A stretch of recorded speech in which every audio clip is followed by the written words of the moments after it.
कहती है, मम्मा कोई आया है मम्मा। वर्चस्विनी बड़बड़ाती है, इतनी रात को कौन आया होगा। वर्चस्विनी तारा की स्केचबुक को फर्श पर ही रख देती है और दरवाज़ा खोलने जाने लग जाती है। कोई बार बार डोर बेल बजाया जा रहा था।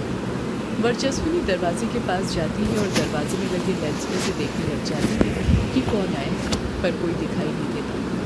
वर्चस्विनी घबराते हुए मन ही मन सोचने लग जाती है, यहाँ पर तो कोई दिखाई नहीं दे रहा, फिर घंटी किसने बजाई। वर्चस्विनी सतर्क हो जाती है। वो झट से अंदर जाती है और अपनी रिवॉल्वर निकाल कर ले आती है। इतनी देर में ही फिर से कोई डोर बेल बजाता है। वर्चस्विनी अपनी रिवॉल्वर को दोनों हाथों से कस कर पकड़ लेती है और दरवाजे में लगे लेंस से बाहर देखने लग जाती है, पर उसे कुछ दिखाई नहीं देता। तारा भी घबरा गई थी, वो जहाँ थी वहीं पर बैठी हुई थी। तारा डरते हुए कहती है, क्या हुआ मम्मा। वर्चस्विनी एकदम धीरे से कहती है, कुछ नहीं बताना बेटा, आप वहीं पर बैठे रहना, मम्मा बस अभी है। इतना कहकर वर्चस्विनी धीरे से दरवाज़ा खोलकर सीधे सामने की ओर बंदूक डाल देती है, पर उसके सामने कोई नहीं था। तभी उसे दो लोगों के कदमों की आहट सुनाई देती है। वो झट से अपने घर से 4-5 कदम आगे आती है और लेफ्ट साइड मुड़ जाती है और देखती है कि अंधेरे में 2 आदमी खड़े हुए थे, जिनका चेहरा उसे दिखाई नहीं दे रहा है। वर्चस्विनी उन दोनों पर बंदूक डालते हुए कहती है, हैंड्स अप, हिलने की कोशिश भी मत करना वरना जान से मारे जाओगे। आदमी की नशे में बड़बड़ाने की आवाज़ सुनाई देती है, हम जानते नहीं तो आए हैं। वर्चस्विनी को यह आवाज़ जानी पहचानी लगती है। फिर आदमी की आवाज़ सुनाई देती है, मैं बार बार घंटी बजा रहा हूँ अपनी वर्चू से बात करने के लिए और तू है कि मुझे पीछे खींच कर ले आता है। वर्चस्विनी आवाज़ को गौर से सुनते हुए कहती है, ये आवाज़ तो सुनी सुनी लगती है, पर कहाँ सुनी है। हाँ, ये आवाज़ तो कछुए की है। कछुआ, ये तुम हो क्या। कछुआ की आवाज़ सुनाई देती है, देखा पहला कहता था मेरी वर्चू भी मुझसे प्यार करती है, वो मुझे पहचान गई। इतना कहकर कछुआ वर्चस्विनी के सामने आ जाता है। कछुए के साथ ही कायर भी उछाले में आ जाता है। वर्चस्विनी को उन दोनों के चेहरे नजर आने लग जाते हैं। वर्चस्विनी उन पर गर्द डाले दोनों के चेहरे को देखते हुए हैरानी के साथ कहती है, तुम दोनों। कायर मन ही मन बड़बड़ाता है, आज तो मरे, वर्चस्विनी जी छोड़ेगी नहीं। सदियों से है पुरानी ये है यक्षिणी की कहानी। यक्षिणी एक आग है, यक्षिणी तेरा ख्वाब है। I don't know gameplay there. Plant the bomb, stupid. Why you are playing also यार?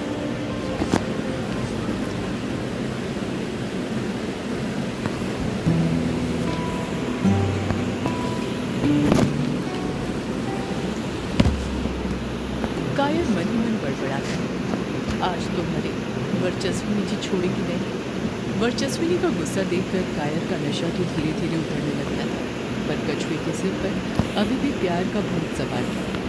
कछुआ नशे में लड़खड़ाती हुई जुबान से कहता है, मेरी वर्चू, तुम गुस्से में कितनी सुंदर लगती हो, एकदम लाल मिर्च की तरह, जिसको खाने से जलन तो होती है पर स्वाद बराबर आता है।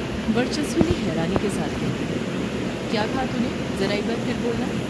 कछुआ अपनी बात पर अड़े रहते हुए कहता है, मैंने कहा आप। कछुए ने इतना ही कहा था कि तभी वर्चस्विनी अपनी नाक बंद करते हुए मुंह बनाते हुए कहती है, तुम दोनों पीकर आए हो क्या। कायर ना में अपना सिर हिलाते हुए कहती है, नहीं वर्चस्विनी जी, हमने नहीं पी है। कछुआ बीच में बोल पड़ता है, नहीं, ये कायर झूठ बोल रहा है, मैंने पी है और वो भी तुम्हारे लिए वर्चू। वर्चस्विनी गुस्से के साथ कहती है, ये तूने वर्चू वर्चू क्या लगा रखा है कछुए, तुम दोनों यहाँ पर क्यों आए हो, वो भी ऐसी हालत में। कछुआ बड़बड़ाता है, तुमसे मिलने वर्चू। कायर जल्दी से कोई सा बहाना सोचते हुए कहता है, इसका मतलब है कि हमें रिपोर्ट लिखवानी है, हम आपके पास रिपोर्ट लिखवाने आए हैं। वर्चस्विनी हैरानी के साथ पूछती है, किस चीज़ की रिपोर्ट। कायर कुछ बोलता उससे पहले कछुआ बोल पड़ता है, चोरी हो गई है। वर्चस्विनी तुरंत पूछती है, क्या चोरी हुआ है। कछुआ वर्चस्विनी की आंखों में देखते हुए कहती है, मेरा दिल। कछुए की बातें सुनकर वर्चस्विनी का सिर गर्म हो जाता है, गुस्से से वो अपनी मुट्ठी खींच लेती है। वर्चस्विनी गुस्से के साथ कहती है, लगता है तुम दोनों भूल गए हो कि तुम किससे बात कर रहे हो। जब जेल में सड़ोगे ना तो तुम्हारा सारा नशा उतर जाएगा। रुको, अभी तुम्हें तुम्हारे ससुराल भेजने का बंदोबस्त करती हूँ। कायर वर्चस्विनी को मना करते हुए कहता है, रुक जाइए वर्चस्विनी जी, ऐसा मत कीजिएगा, रुक जाइए प्लीज़। अभी कायर ने इतना कहा ही था कि उससे पहले कछुआ बोल पड़ता है, तुम्हें ससुराल जाने की ज़रूरत नहीं बर्चू, मैं तो घर जमाई बनने के लिए तैयार हूँ, तुम बस हाँ बोल दो। वर्चस्विनी मुंह बनाते हुए कायर से पूछती है, ये कछुआ क्या बकवास किए जा रहा है जब से, लगता है तुम दोनों को हवालात में बंद करना पड़ेगा तभी तुम दोगे। कायर फिर कुछ कहता उससे पहले कछुआ बोल पड़ता है, तुम्हारे इश्क ने मुझे बिगाड़ दिया है बर्चू, और तुम्हें मुझे हवालात में बंद करने की ज़रूरत है, मैं तो वैसे ही तुम्हारे इश्क की गिरफ्त में कैद हूँ। कायर धीरे से कछुए को रोकते हुए बड़बड़ाता है, अब एक कछुए मुँह बंद रख अपना, तो पहले ही मुसीबत में डाल चुका है और अब बड़ी मुसीबत खड़ी मत कर। वर्चस्विनी गुस्से के साथ कहती है, लगता है तुम दोनों ऐसे नहीं मानेगा, एक पुलिस वाली के साथ बदतमीजी करने का क्या अंजाम होता है अभी बता दो। कायर हड़बड़ाहट के साथ कहते हैं, रुक जाइए वर्चस्विनी जी, प्लीज़ आप कुछ मत कीजिए, हम तो पुलिस स्टेशन ही जा रहे थे, वो ठेके पर इस कछुए का किसी ने पर्स चोरी कर लिया तो उसी की रिपोर्ट लिखवाने जा रहे थे, फिर सोचा पहले आपका घर पड़ता है तो वहीं पर आ जाए, जल्दी कार्रवाई हो जाएगी। वर्चस्विनी चिढ़ते हुए कहती है, तुम्हारे दोस्त को देखकर लगता तो नहीं है पर्स भी रखता होगा, अगर रिपोर्ट लिखवानी है तो पुलिस स्टेशन में लिखवाओ, यहाँ पर नहीं, जाओ यहाँ से। कायर कछुए का हाथ पकड़ते हुए कहता है, जी अभी जाते हैं, माफ़ कीजिएगा इतनी रात को आपको परेशान किया। इतना कहकर कायर कछुए को लेकर वहाँ से जाने लग जाता है। वर्चस्विनी वापस से अपने घर की तरफ जाने लग जाती है। अभी उसने घर में वापस आकर दरवाजे को लॉक किया कि तभी फिर से डोरबेल बजने की आवाज़ सुनाई देती है। वर्चस्विनी गुस्से के साथ दरवाज़ा खोलते हुए कहती है, अब कौन है?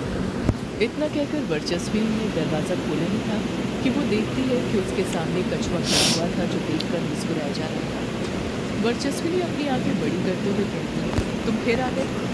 कछुआ प्यार से बड़बड़ाता है, मैं तुमको छोड़कर कहाँ जा सकता हूँ बर्चू। कछुआ ने इतना कहा ही था कि तभी कायर पीछे से कछुआ का हाथ पीछे की ओर खींचते हुए कहता है, चल कछुए यहाँ से, तू सुनता क्यों नहीं मेरी बात, बार बार भागकर यहीं पर क्यों आ जाता है। कछुआ कायर की बातों को इग्नोर करने लग जाता है और वर्चस्विनी की आंखों में देखते हुए कहता है, मुझे आपसे कुछ कहना है। वर्चस्विनी गुस्से के साथ कहती है, तुम्हें जो बोलना है पुलिस स्टेशन में जाकर बोलो, यहाँ पर नहीं। वर्चस्विनी ने इतना कहा ही था कि तभी अंदर से तारा की पुकारने की आवाज़ सुनाई देती है, मम्मा मम्मा। कछुआ तारा की आवाज़ सुनते हुए कहता है, तारा बिटिया अभी तक जाग रही है क्या? वो सोई नहीं, मुझे तारा बिटिया से मिलना है। इतना कहकर बिना कुछ सोचे समझे कछुआ वर्चस्विनी के घर के अंदर घुसने लग जाता है। अभी कछुआ एक्साइटमेंट के साथ घर में घुसते हुए 4-5 कदम ही आगे बढ़ा था कि तभी वर्चस्विनी हड़बड़ाहट के साथ उसके पास आती है और उसका हाथ पकड़ते हुए घर के अंदर से बाहर निकालते हुए गुस्से के साथ कहती है, तुम्हारी हिम्मत कैसे हुई मेरी इजाज़त के बिना मेरे घर के अंदर घुसने की। इतना कहकर वर्चस्विनी कछुए को दरवाजे की दहलीज पर ले आती है और धक्का देकर बाहर निकाल देती है। कछुआ लड़खड़ाता हुआ ज़मीन पर जाकर गिर जाता है। कायर तुरंत कछुए के पास जाकर उसे उठाते हुए धीरे से कहता है, मैं कह रहा था ना तुझसे, हमें यहाँ पर नहीं आना चाहिए, पर तू नहीं माना, अब देखा ना तूने तेरे साथ क्या हुआ। कछुआ कुछ जवाब नहीं देता है, एक टक नज़र से वर्चस्विनी को देखते रहता है और वर्चस्विनी उसे गुस्से भरी निगाहों से घूरती रहती है। कायर कछुए को सहारा देने के लिए अपना हाथ आगे बढ़ाता है, पर कछुआ बिना उसके हाथ का सहारा लिए ही अपने दोनों हाथों के बल पर उठ जाता है। कछुए के दिमाग में बार बार वो पल गुजरने लग जाता है जब वर्चस्विनी ने उसे घर से बाहर निकालने के लिए 5-6 सेकंड तक उसका हाथ थाम कर रखा हुआ था। कछुआ वापस से वर्चस्विनी के पास अपने कदम बढ़ाने लग जाता है। कायर फिर कछुए को रोकते हुए धीरे से कहता है, अरे कछुए ये क्या कर रहा है तू, पूरी ज़िंदगी जेल में बितानी है क्या जो ये कर रहा है। कछुआ कुछ जवाब नहीं देता है, वो अपने कदम वर्चस्विनी के पास बढ़ाते हुए कहता है, आप बहुत परेशान हो ना बर्जू जी। वर्चस्विनी कुछ जवाब नहीं देती है, दरवाजे की दहलीज पर खड़ी रहती है। कछुआ कदम बढ़ाते हुए आगे कहता है, आप परेशान हैं यक्षिणी के लिए और अपनी बेटी तारा के लिए। जैसे ही कछुआ ये बात बोलता है वर्चस्विनी शॉक हो जाती है, क्योंकि वो कई दिनों से यक्षिणी और तारा को लेकर ही परेशान है। कछुआ वर्चस्विनी के पास पहुँचते हुए कहता है, एक तरफ आपका दिल बार बार यक्षिणी होती है ये विश्वास करने के लिए बोल रहा है, पर आप अपने उसूलों के कारण यक्षिणी पर विश्वास नहीं कर पा रहे। दूसरी तरफ आप तारा के सपनों को लेकर परेशान हैं। वो सपने जो कहीं न कहीं आपके दिल से मिलते जुलते हैं। कछुए की बातों ने वर्चस्विनी को शॉक्ड कर दिया था। वर्चस्विनी के तो मानो पैरों तले जमीन खिसकती थी। वो समझ नहीं पा रही थी कि तारा के सपनों के बारे में तो आज तक उसने किसी के सामने जिक्र नहीं किया था। फिर ये बात कछुआ को कैसे पता चली? कछुए की बातों ने वर्चस्विनी की बोलती बंद कर दी थी। कायर भी कछुए की बातें सुनकर दम रह गया था। कायर मन ही मन सोचने लग जाता है, ये कछुआ क्या बकबक कर रहा है, और वर्चस्विनी जी चुपचाप इसकी बातें क्यों सुनते जा रहे हैं, जैसे कि जो भी इनके बारे में बोल रहा है एकदम ठीक बोल रहा है। कछुआ वर्चस्विनी के करीब पहुँच कर कहता है, मैं आपकी मदद कर सकता हूँ आपके केस में। मुझे कई ऐसी बातें पता है जो किसी को नहीं पता। वर्चस्विनी एक लंबी आह भरते हुए पूछती है, क्या पता है तुम्हें? कछुआ अपने चेहरे पर मुस्कान लाते हुए कहता है, उसके लिए आपको मुझे अंदर बुलाना। वर्चस्विनी कुछ जवाब नहीं देती है, पर कछुआ वर्चस्विनी के चेहरे के एक्सप्रेशन देखकर समझ गया था कि वर्चस्विनी का क्या जवाब था। इसलिए बिना कुछ बोले कछुआ चुपचाप घर के अंदर घुस जाता है। कायर ये सब देखकर हक्का बक्का रह गया था। उसके समझ में नहीं आ रहा था कि वर्चस्विनी ने कछुए को घर के अंदर कैसे घुसने दिया था। कायर समझ गया था कि घर के अंदर ज़रूर कुछ गड़बड़ होने वाली है, इसलिए वो बाहर ही खड़े रहता है। उसके अंदर इतनी हिम्मत नहीं थी कि घर के अंदर घुस सके। कछुआ घर के अंदर पहुंचकर चारों तरफ अपनी नज़र फिराते हुए कहता है, घर तो बहुत अच्छा है आपका, सजाया भी अच्छी तरह से गया है। वर्चस्विनी कछुए से सीधे काम की बात पूछती है, क्या जानते हो तुम केस के बारे में? कछुआ बहाना बनाते हुए कहता है, बताता हूँ, पर पहले क्या मुझे एक गिलास पानी मिल सकता है? वो बड़ी देर से बोल रहा हूँ ना, तो गला सूख रहा है। वर्चस्विनी गुस्से से कछुए को देखती है, पर बिना कुछ बोले किचन के अंदर चली जाती है। पर कछुआ घर की एक एक चीज़ को देखना जारी रखता है। कछुआ घर के चारों तरफ अपनी नजरें फेर ही रहा था कि उसकी नज़र हॉल में रखे सोफे पर पड़ी, जिसके पीछे तारा छुपकर खड़ी हुई थी। तारा बहुत डरी हुई और घबराई हुई थी। अक्सर वो अनजान लोगों के सामने इस तरह ही घबरा जाती थी। कछुआ वहीं पर खड़े होकर तारा को देखने की कोशिश करते हुए कहता है, आप तारा हो ना बेटा? तारा कुछ जवाब नहीं देती है। कछुआ सोफे से ऊपर की ओर उठती हुई तारा का सिर और दो आंखें देखकर समझ गया था कि तारा बहुत डरी हुई और घबराई हुई थी। कछुआ बड़े ही प्यार से तारा से कहता है, आप डरो मत तारा बेटा, आपको मुझसे डरने की कोई ज़रूरत नहीं। बाहर आओ तारा बेटा। कछुए की आंखों में देखकर तारा समझ गई थी कि कछुए से डरने वाली कोई बात नहीं थी। तारा धीरे से सोफे के पीछे से सामने आ जाती है। कछुआ तारा को देखते हुए कहता है, आप बहुत सुंदर हो तारा बेटा, बिल्कुल अपनी मम्मा की तरह। इतना कहकर कछुआ तारा के पास अपने कदम बढ़ाने लग जाता है। तारा भी एकटक नज़र से कछुए को देखती रहती है। कछुआ घुटनों के बल तारा के सामने बैठता है और अपना हाथ